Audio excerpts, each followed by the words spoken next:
Hello, everyone. Just wanted to continue with the Gate of Trust discussion. So, again, if you haven't picked up a copy of Gate of Trust, uh, I would highly recommend it. Okay, so what we're going to do is take a look quickly at, let's see, part of the introduction. Probably in a future video, I'll go into this a little more in depth.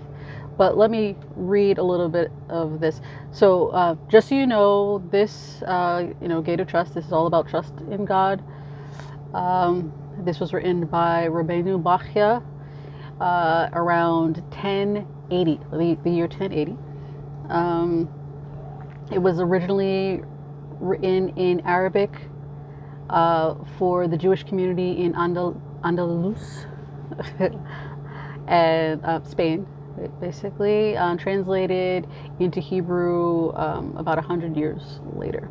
And here, this is an English and Hebrew copy that I'm reading from. So there's this particular copy has the actual wording plus a little bit of clarification actually written in the words list. So if you're reading this book, you'll see what is in bold, and what's in bold is the actual translated text, and what's in a regular standard font is the extra words for clarification. So I'm not really going to distinguish between the two, so please pick up the book and read along if you wish. In this copy, this is page 16 of the introduction. Okay. A person who trusts in God is secure from any mishaps in the present and also feels secure that no bad will happen to him in the future. Again, it's him, but he's talking about a person. This is because he believes that anything that happens to him is from God and will therefore be a cause of joy and happiness. His sustenance will come to him in a restful, calm, and peaceful manner. I'm going to skip ahead a little bit, a couple paragraphs to page, let's see, 19, page 18 actually. A person who trusts in God is not afraid of telling anyone about his trust. On the contrary, he boasts about it. As King David of blessed memory said in Psalms 52:12, I trusted in God, I will not fear. What can man do to me? All right, so I thought that was really interesting and relevant. I mean, it's always been relevant. It's relevant to the times. Let's say a lot of people want to talk about, parnasa and sustenance and making a living. This is broader than that, but if one is looking at making a living, right here it does talk about sustenance. When one trusts in God, your sustenance comes to you in a restful, calm, and peaceful manner. Like this, a lot of people get into trouble just, trying to make a buck, right?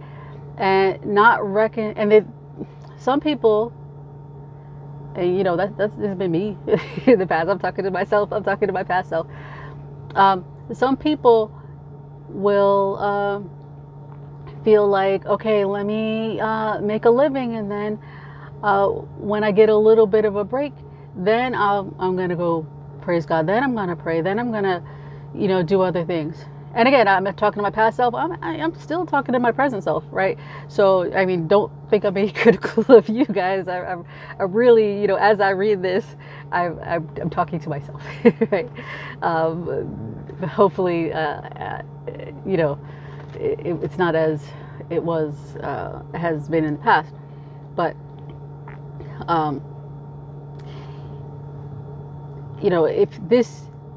if you, again, a person who trusts in God is secure from any mishaps in the present and also feels secure that no bad will happen to him in the future. So the past, it's the present and the future. This is because he believes that anything that happens to him is from God and therefore will be a cause of joy and happiness. In Jewish terminology, we talk about good and revealed good. So, a person with trust may recognize that some things that may seem not as good are actually good and we can't understand it. That it's called unrevealed good. Of course, we would love to have revealed good. We'd love to understand what's going on all the time. But if you have trust, you recognize and you have that security and that safety when you absolutely know. This is not just tricking yourself. This is like you actually really, really know that everything has been created by God. And you know what? It's said, and it's true, that things haven't just been created by God. God recreates things at every second. This is not like some afterthought. This existence was created and then is just left to its own devices. God recreates the world at every moment. God sustains everything at every moment. So we have to recognize that that things aren't random. So really, I think that's really the bottom line. People need to understand that things are not random. There's divine providence everywhere. Hashkatas Pratis, as it's called, divine providence everywhere, and the world becomes happier. You become happier, and the world becomes happier as everyone begins to realize this, and look for God in the everyday, look for God in nature, look for God in every last thing that happens to you, because God is everywhere. God is everything. You know what I mean? All right, so I'm rambling a little bit because there's so much I've learned about this topic, and it's so important.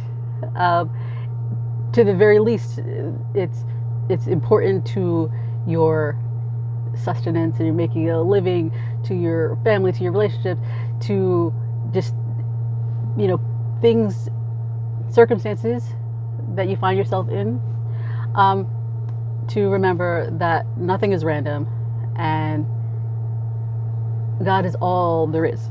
All right, that's it for my video. All right, we'll talk a little bit more later. Thank you. Bye.